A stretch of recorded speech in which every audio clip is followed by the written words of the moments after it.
Buenos días, que Dios les bendiga.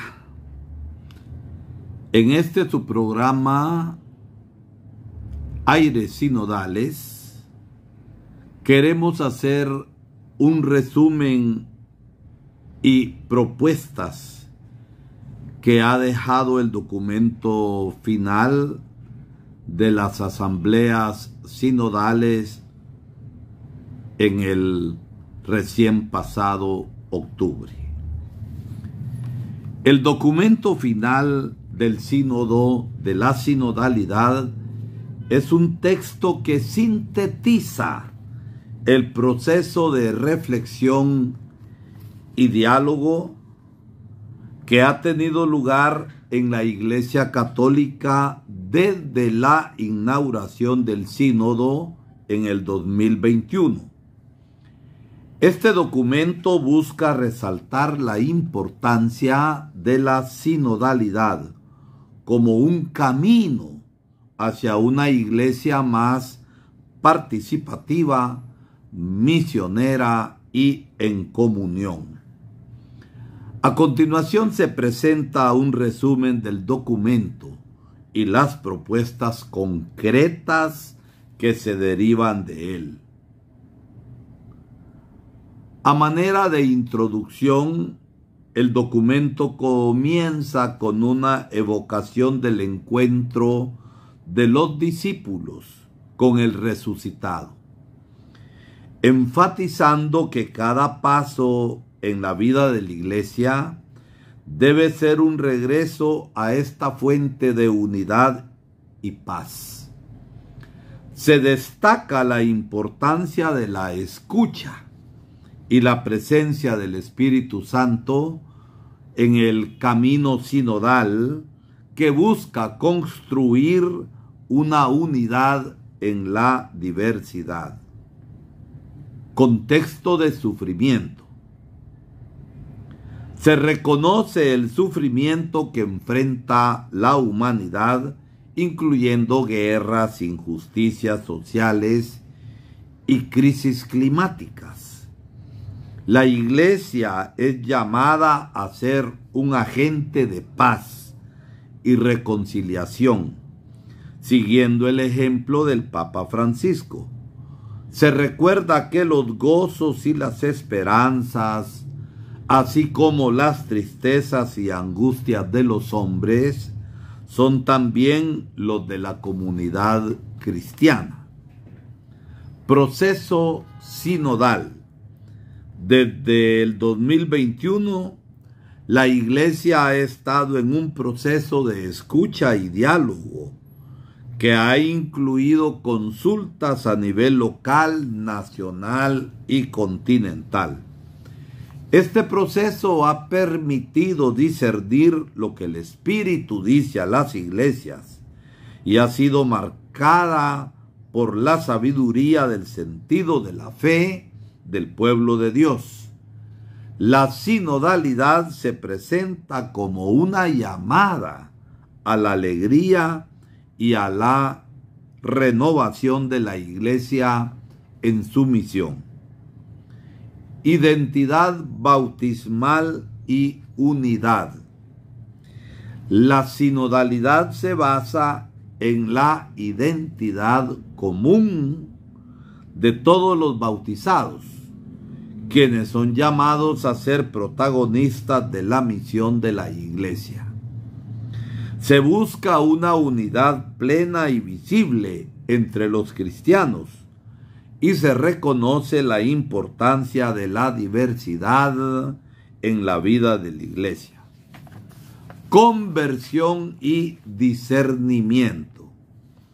El documento enfatiza la necesidad de una conversión continua y un discernimiento comunitario, donde todos los miembros de la Iglesia participan activamente en la toma de decisiones. La celebración de la Eucaristía es vista como el centro de la vida de la Iglesia, donde se realiza la unidad y la pluralidad de la comunidad cristiana. Espiritualidad sinodal. La sinodalidad es presentada como una disposición espiritual que requiere escucha, oración y conversión del corazón. La conversación en el Espíritu se propone como una herramienta para el discernimiento y la toma de decisiones. Inclusión de grupos marginados. Se hace un llamado a prestar atención a los pobres, los jóvenes y las mujeres, reconociendo su papel en la vida de la Iglesia y promoviendo su participación en todos los niveles. Desafíos contemporáneos. El documento aborda los desafíos que enfrenta la Iglesia en el mundo actual, incluyendo la crisis de participación y el individualismo. La sinodalidad se presenta como una respuesta a estos desafíos. Frutos del camino sinodal. Se reconocen los primeros frutos del camino sinodal, que incluyen un mayor sentido de comunidad y corresponsabilidad en la misión. Se destacan las experiencias positivas en familias, parroquias y movimientos. Ámbitos de profundización. Se identifican varios ámbitos de la vida y misión de la Iglesia que requieren profundización, como las relaciones entre las iglesias católicas, orientales y la Iglesia latina.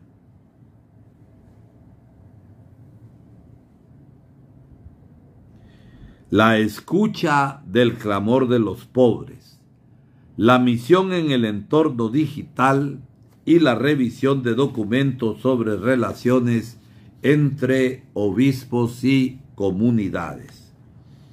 Implementación del proceso sinodal. El proceso sinodal no termina con la asamblea del sínodo, sino que incluye una fase de implementación. Se invita a todas las iglesias locales a continuar su camino cotidiano con una metodología sinodal de consulta y discernimiento. Discernimiento eclesial. El discernimiento eclesial es presentado como una práctica espiritual que requiere libertad interior, humildad y apertura a la voluntad de Dios.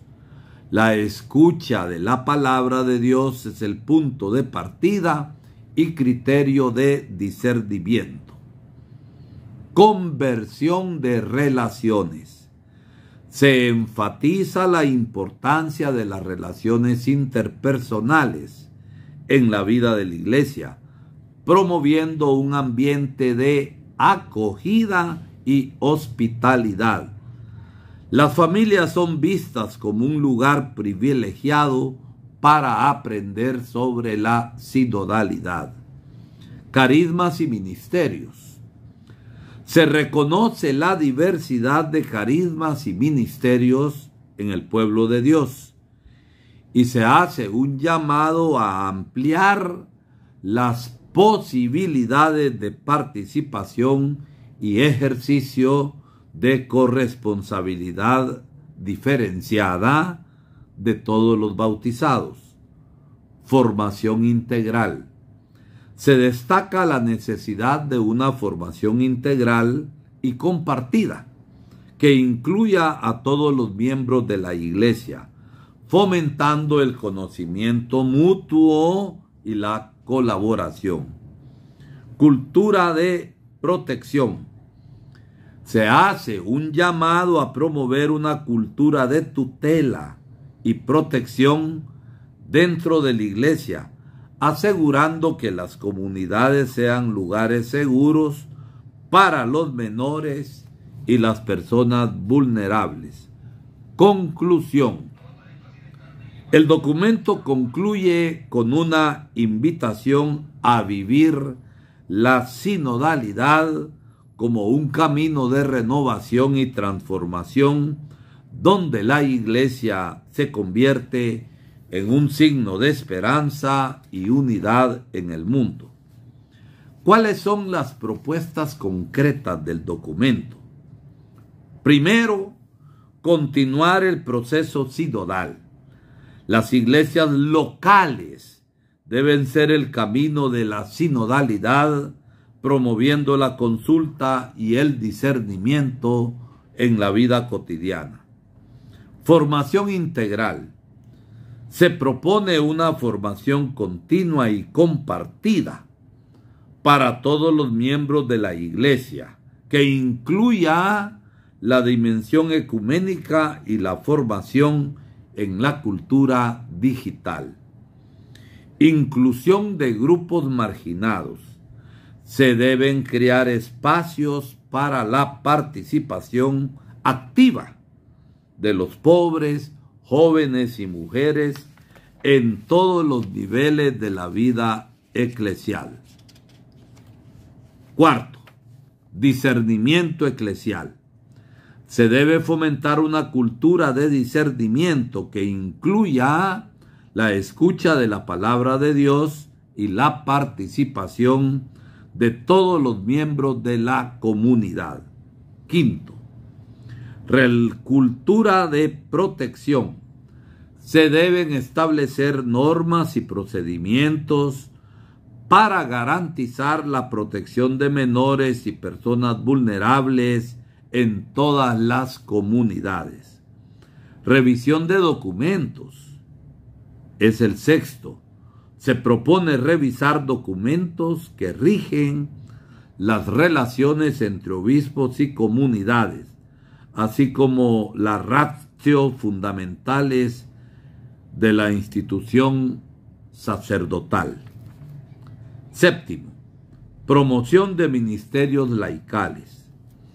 Se deben ampliar las oportunidades de participación de los laicos en los procesos de toma de decisiones y en los ministerios de la Iglesia. Octavo, fortalecimiento de la unidad. Se debe trabajar por la unidad visible de los cristianos, promoviendo el diálogo ecuménico y la colaboración entre diferentes tradiciones cristianas. Noveno, evaluación y rendición de cuentas. Se deben establecer prácticas de evaluación y rendición de cuentas en todos los niveles de la Iglesia, asegurando la transparencia en la gestión de recursos. Décimo, acompañamiento pastoral. Se debe crear un ministerio de escucha y acompañamiento para aquellos que están al margen de la comunidad eclesial. Estas propuestas buscan hacer de la Iglesia un lugar más acogedor, participativo y misionero, donde todos los miembros del pueblo de Dios puedan contribuir a la misión de evangelización en el mundo contemporáneo. Adelante, vamos caminando juntos. Que Dios les bendiga.